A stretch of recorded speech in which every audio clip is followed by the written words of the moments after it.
ये जन भावनाओं का बजट है, इसलिए मैं उनको बहुत बहुत इसके लिए बधाई देता हूं। अगर आप बजट की ओर देखेंगे, इसकी भूरी भूरी प्रशंसा सब तरफ से हुई, लेकिन एक नेता ने यहां खड़े होकर जिस तरह से पहले कटाक्ष किया कमल पर, ना जाने कमल से उनको क्या विरोध है, लेकिन कमल के लिए, कमल का अगर शब्द का प्रयोग राजीव नाम के लिए भी किया जाता है, कमल के फूल को अगर राजीव कहेंगे तो वो भी है, लेकिन कहीं ना कहीं कमल को बुरा दिखाने का प्रयास किया गया। अरे भाई, ये बात सही है कि हमारा चुनाव चिन्ह कमल का फूल है और जनता ने तीसरी बार लगातार हमें सत्ता में बिठाने का काम किया है, लेकिन केवल एक कमल का फूल नहीं, इन्होंने अपमानित कुछ और करने का काम भी किया और मैं उसका थोड़ा उल्लेख यहाँ पर जरूर करना चाहता हूँ। ये कमल, इससे जुड़ा हुआ नाम राजीव भी है और राजीव आप जानते हैं किसका नाम है, आप सब जानते ही हैं, तो क्या उनको भी बुरा समझते? क्योंकि इन्होंने कहा, इन्होंने राजीव को हिंसा के साथ जोड़ने की बात कही, कमल को हिंसा के साथ जोड़ने की बात कही, लेकिन मैं कहना चाहता हूं मां लक्ष्मी का आसन भी कमल है, हमारा राष्ट्र पुष्प भी कमल है, और जिस पद्मासन मुद्रा में सिंधु सभ्यता में भगवान शिव की पशुपति नाथ के रूप में मूर्ति मिली थी, लोकमान्य तिलक पद्मासन मुद्रा में ही समाधिलीन हुए थे। आप कहते हैं कमल के चारों तरफ हिंसा है, आप कमल का अपमान नहीं कर रहे, आप बल्कि महायोगी भगवान शिव, भगवान बुद्ध और लोकमान्य तिलक जैसे महापुरुषों का अपमान कर रहे हैं। इसलिए अगली बार कमल के बारे में बोलने से पहले थोड़ा सोच कर बोलिए कि आप किस किस का अपमान कर रहे हैं, और केवल रील के नेता मत बनिए। मीम्स आपकी खूब बनती है, रियल नेता बनने के लिए सच बोलना पड़ता है। और सर, कुछ लोग एक्सीडेंटल हिंदू हैं और महाभारत का ज्ञान भी एक्सीडेंटल है।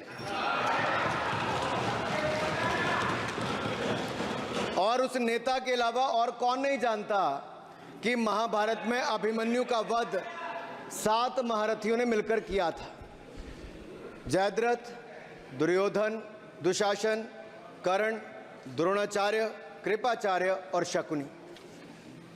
लेकिन राहुल जी ने कभी महाभारत, शायद, अब मुझे तो पता नहीं, पढ़ा भी नहीं, पर देखा भी नहीं होगा शायद सर, मुझे लगता है अंकल सैम ने लिख कर दिया होगा, अंकल सोरोस ने लिख के दिया होगा, कहीं से पर्ची बनकर आई होगी और कूल डूड बनने का प्रयास किया होगा।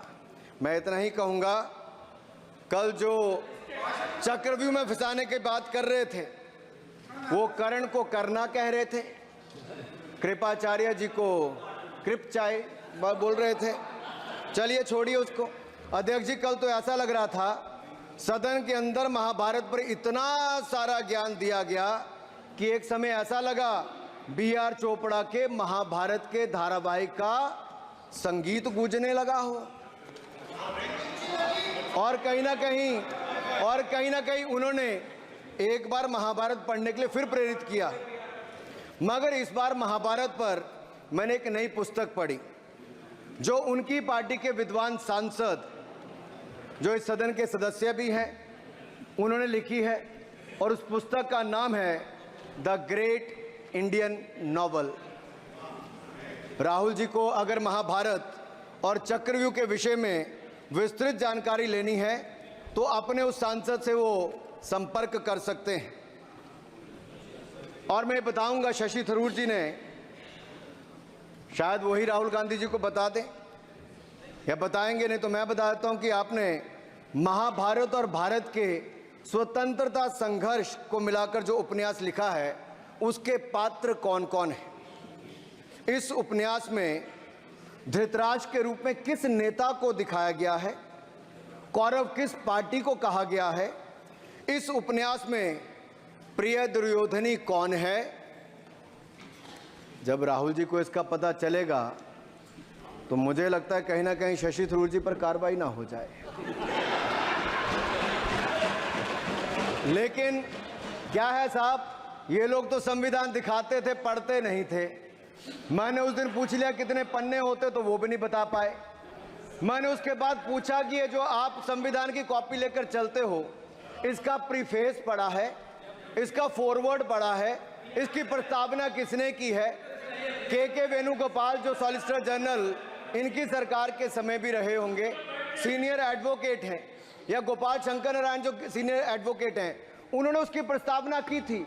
और प्रस्तावना में लिखा था कि कैसा काला अध्याय वो इमरजेंसी का समय था। और ये संविधान जो डॉक्टर BR अंबेडकर जी ने दिया, अगर ये नहीं दिया होता तो आम जनमानस को अपने अधिकारों का पता भी नहीं लगता। लेकिन इन्होंने तो उसको पढ़ा ही नहीं था, लेकिन केवल कॉपी दिखा रहे थे इतने दिनों से साहब।